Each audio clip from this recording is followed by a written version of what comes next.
생명의생가 이영훈 목사입니다. 오늘 하나님이 주신 말씀은 에스겔서 41장 5절에서 12절까지 성전 3면의 골방들이라는 주제가 되겠습니다. 5절에서 11절까지는 성전 본체 건물 내벽과 외벽 사이에 위치하면서 성전의 기물 등을 보관하였던 골방에 대해서 언급하고 있죠. 여기서 우리가 생각할 수 있는 교훈이 무엇일까? 물론 직접적인 내용만 가지고는 별다른 교훈을 얻을 수 없을 것이며 여기서 어떤 영적 교훈을 찾는다는 것 그 자체가 무모하게 여길 수 있습니다. 그러나 성전은 그 자체가 하나의 상징이며 신약 교회를 예표한다는 것이라면 중요한 영적 교훈을 찾을 수 있을 것입니다. 여기서 90개의 골방들은 그리스도를 중심으로 하여 교회를 이루는 성도들을 상징한다고 보면 좋겠습니다. 자, 먼저 5절에서 7절까지는 성전 3면에 골방이 있는데 라고 하는 내용입니다. 성전에는 견고한 내벽과 외벽으로 되어 있고 두 벽 사이에 골방이 만들어졌습니다. 출입구가 있는 동쪽을 제외한 성전의 3면 내벽에는 30개의 골방이 붙어 있었습니다. 그리고 이 골방들은 3층으로 되어 있으므로 90개의 방이 만들어졌죠. 골방 1층 내부에서 올라가게 돼 있어서 방의 크기는 3층이 제일 넓습니다. 이 방들은 성전의 기구를 보관하거나 11조와 재물을 보관하는 용도로 쓰여졌을 것입니다. 그리고 성전의 벽은 구멍을 내어 손상시키지 말아야 했죠. 앞서 말한 대로 성전은 임마누엘 예수님을 상징합니다. 그러므로 그 몸 벽과 벽 사이에 90개의 방이 설계된 것은 예수님의 몸에 붙어 있는 성도들을 상징한다고 봄이 좋을 것입니다. 자, 이 부분을 보면서 첫째로 방들이 성전에 붙어 있음 같이 성도들은 그리스도 예수의 몸에 붙어 있는 존재라고 하는 사실이죠. 골방은 내벽에 붙어서 벽과 벽 사이에 존재하는 방으로 성전 벽을 뚫지는 않습니다. 기독교 역사에서 성전의 내벽을 뚫고자 했던 이들이 있었죠.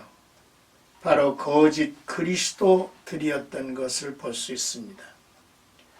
우리는 내벽의 상징인 성육신하신 예수님과 약속대로 우리에게 보내주신 예수 그리스도의 영 성령 안에서 새로운 피조물이 되어 예수님에게 붙어 성전으로 지어져 가는 존재라고 하는 사실을 압니다.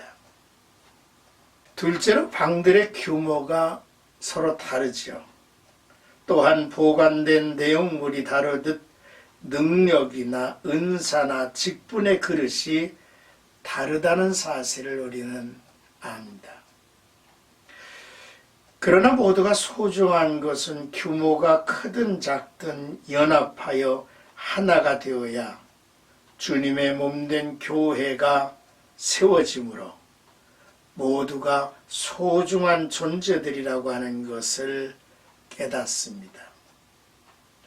그러므로 성도들은 서로 아끼고 존중하며 하나가 되어야 하는 것입니다. 셋째로 성전의 방을 보면 에스겔 1차 성전 환상 중에 본 장면이 떠오르지요. 그때 이스라엘 멸망 전 벽 사방에 온갖 우상을 그려놓고 장로 70명이 손에 향로를 들고 우상을 숭배했던 모습을 보여준 것이 바로 이것입니다.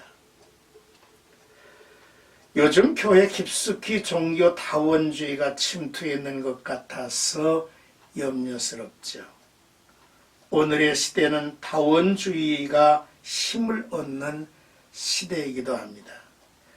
하나만 옳다 주장하면 독단적이라고 비난을 받는 세태이죠. 하지만 어떤 형태로든지 오직 예수만이 라고 하는 이 믿음에 타협을 한다면,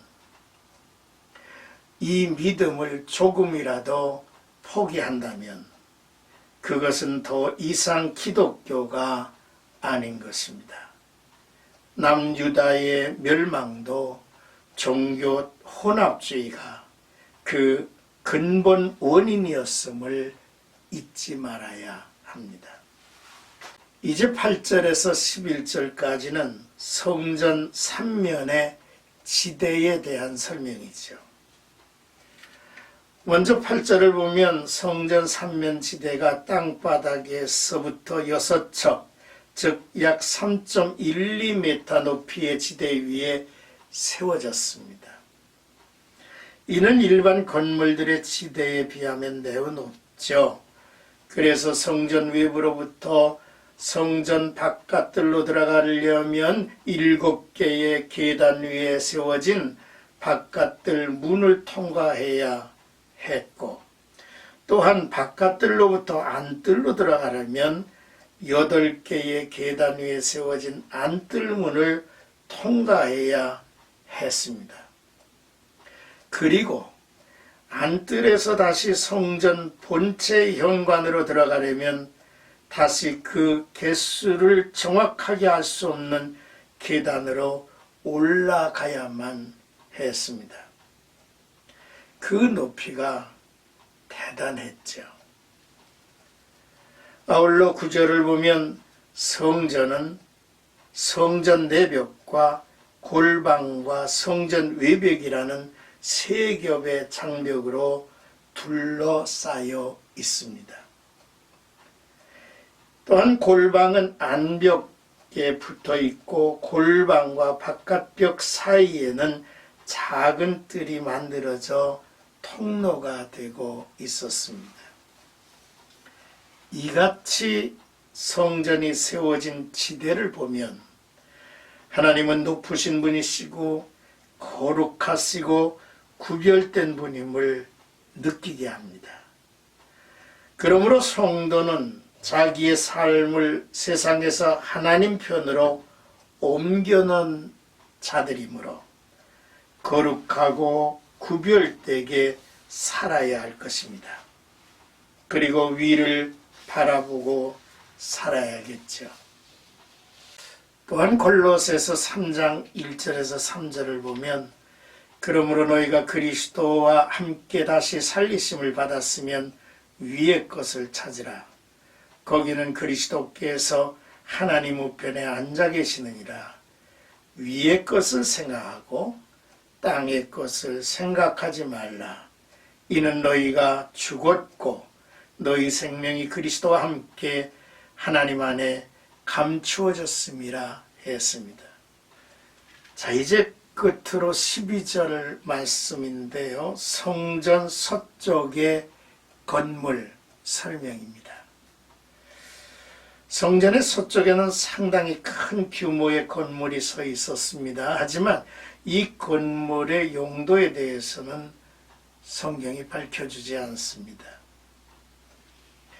그래서 서쪽 건물은 별 용도가 없이 서쪽 뒷면을 막아 성전의 출입구가 있는 동편을 강조하는 것이라는 주장도 있습니다.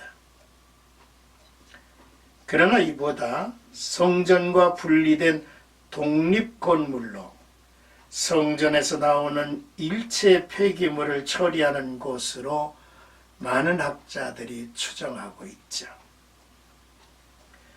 우리 교회에서 여러 활동을 할 때에 앞서서 자기를 드러내고 일하는 이들이 있고, 반면에 보이지 않는 뒤에서 준비하는 일이나 행사를 마치고 정리하고 청소하고 모든 것들을 정결케 하는 이들이 있습니다.